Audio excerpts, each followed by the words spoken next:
This particular example, to think about how all of these want to lead together, sometimes is actually easier to view like this, by putting the tonic in the middle, like I did a minute ago. Okay? Let's think about it like this. So here's our tonic, right?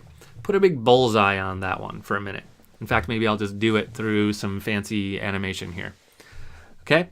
What we want to do here is talk about how all the different degrees of the scale either influence or are influenced by tonic.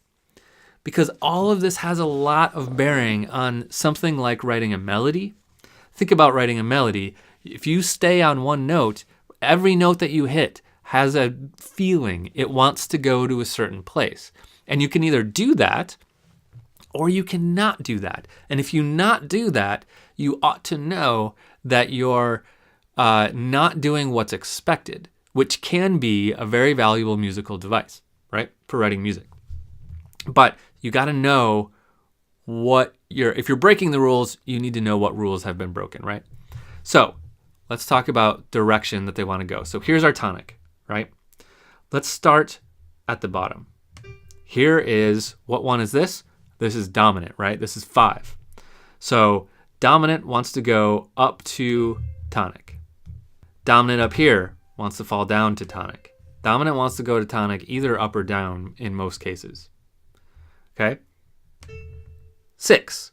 6 tends to want to go up to tonic, but it doesn't have a really strong pull. It doesn't have the pull of 5 or the leading tone. 6 is kind of neutral, but in general, it would want to go up to tonic. The leading tone goes up to tonic. It always feels very strongly like it wants to go up to tonic. The supertonic wants to fall down to tonic. In most cases, this will sound good resolving backwards and going down to tonic. Because think about this going up to tonic, it would be jumping up a 7th to get up to tonic, so that wouldn't work very well. It wants to fall down. This one has a sensation of like falling sometimes. So when you hit that note, you can feel like you're kind of suspended in the air and you want to fall down to tonic. The mediant falls down to tonic in most cases. The subdominant, like the dominant, could go up or down to tonic, but in most cases it wants to go up actually to tonic. So if F was down here, it would be a better picture for us. So F up to C is a little bit stronger pull than F down to C, although it can go either way depending on the context that's happening. F can also have a pull to down to the mediant sometimes.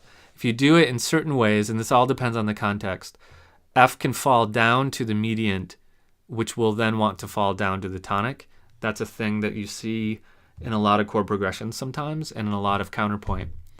F can also push up to G sometimes, or I shouldn't say F and G. That's not a very fair thing to say.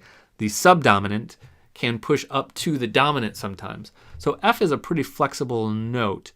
It's a lot like the submediant in that it always wants to go to tonic, but there are a couple different ways it can get there, and it doesn't have a real strong pull.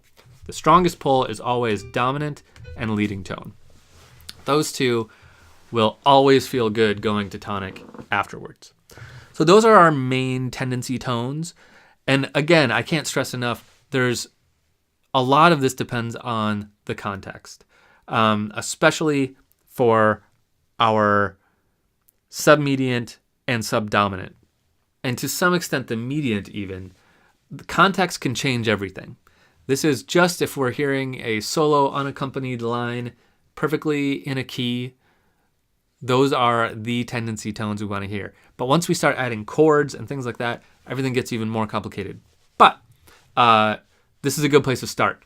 So keep this in mind as we move through different scales and we look at different pieces of music. You'll see how tendency tones work together to make music feel a certain way. This has a lot to do with the feeling. But again, context matters more than anything. Cool? Groovy.